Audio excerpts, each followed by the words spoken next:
Hello friends, आपका मेरे को वीडियो में स्वागत है। ये हमारा 10th लेक्चर चल रहा है सोम प्लस मैकेनिक्स की सीरीज का।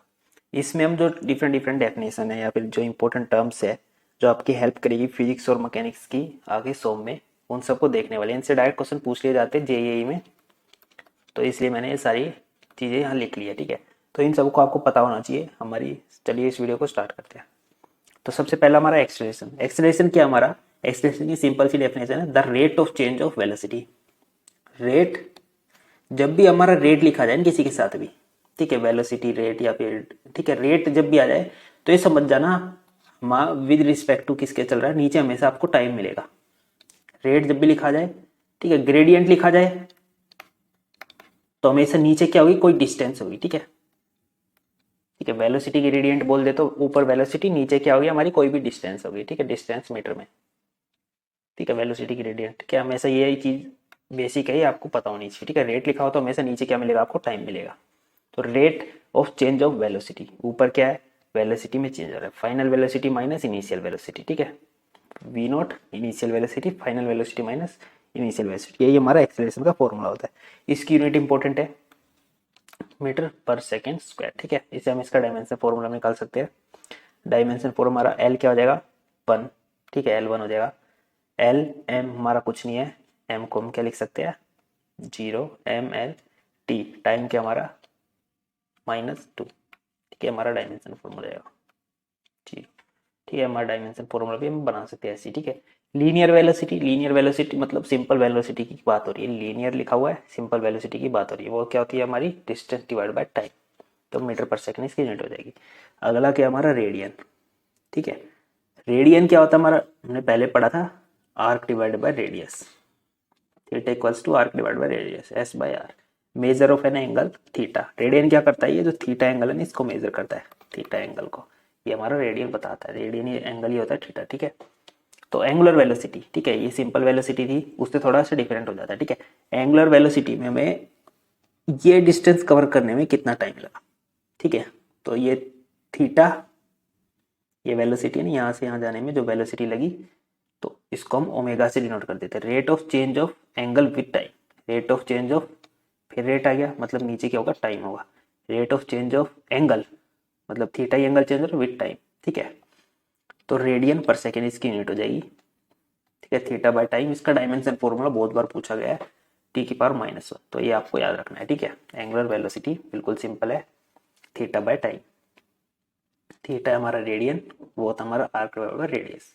मोमेंटम डायरेक्ट फॉर्मूला बड़ा सिंपल, हम पहले फिजिक्स में बहुत पहले से पढ़ते आए, मास इनटू वेलोसिटी। ठीक है, डायरेक्ट फॉर्मूला आपको याद रखना है, इंपॉर्टेंट है।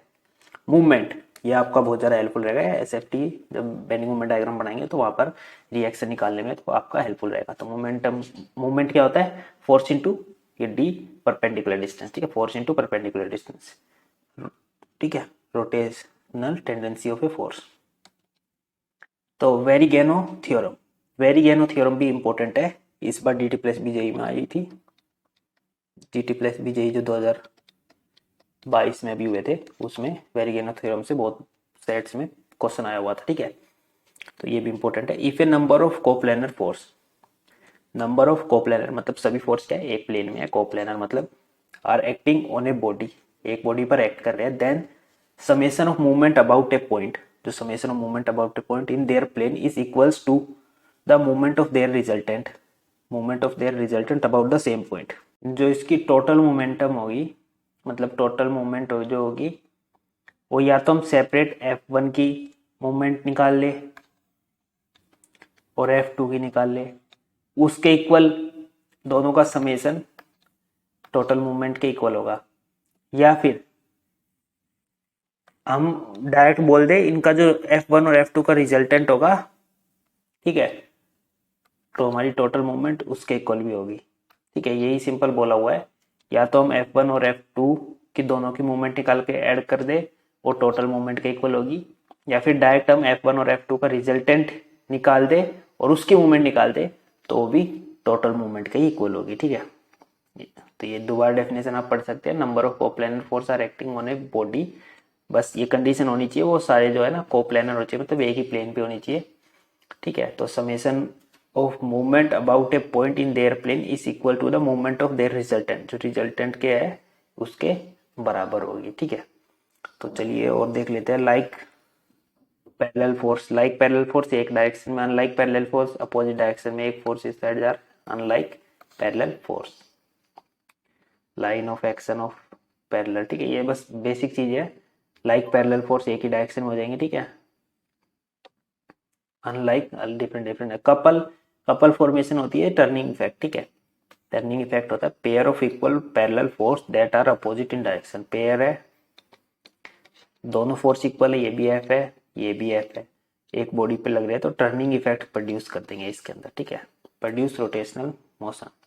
टॉर्क, टॉर्क भी सिंपल है, इसको एक और नाम से जानते हैं मूवमेंट ऑफ ए फोर्स। ठीक है, टॉर्क ये भी एक टाइप से रोटेशनल टाइप ही होता है, टॉर्क लगाना। ठीक है, the tendency of a force to rotate the body to which it is applied. ठीक है, the movement of a couple is known as the torque. इसकी यूनिट याद रखनी है, बस सबसे इंपॉर्टेंट तो इसकी यूनिट है, बाकी इसमें कुछ आपको याद रखना नहीं रखना, इसकी यूनिट याद रखनी है बस।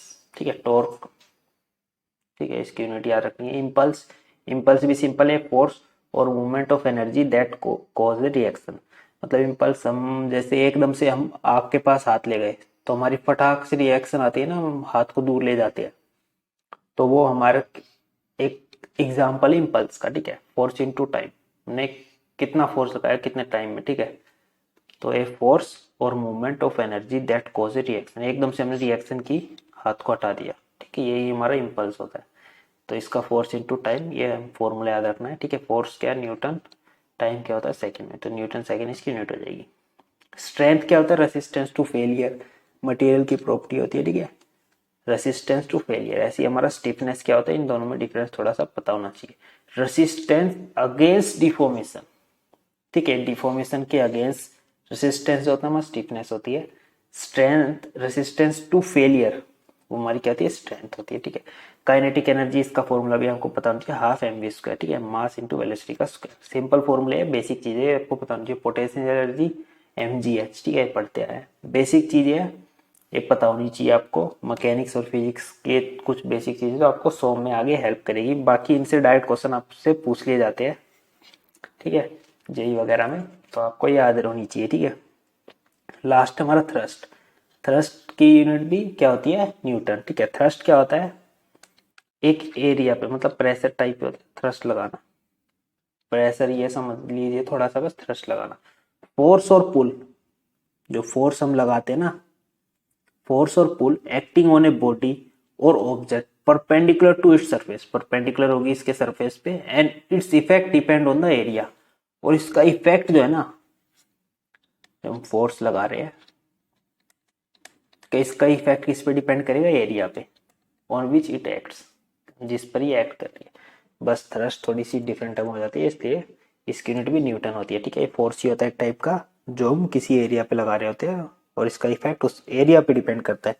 बस इस वीडियो में इतना ही, अगले वीडियो से हम थोड़ा फ्रिक्शन का स्टार्ट कर देंगे। Thank you for watching, please like share and subscribe.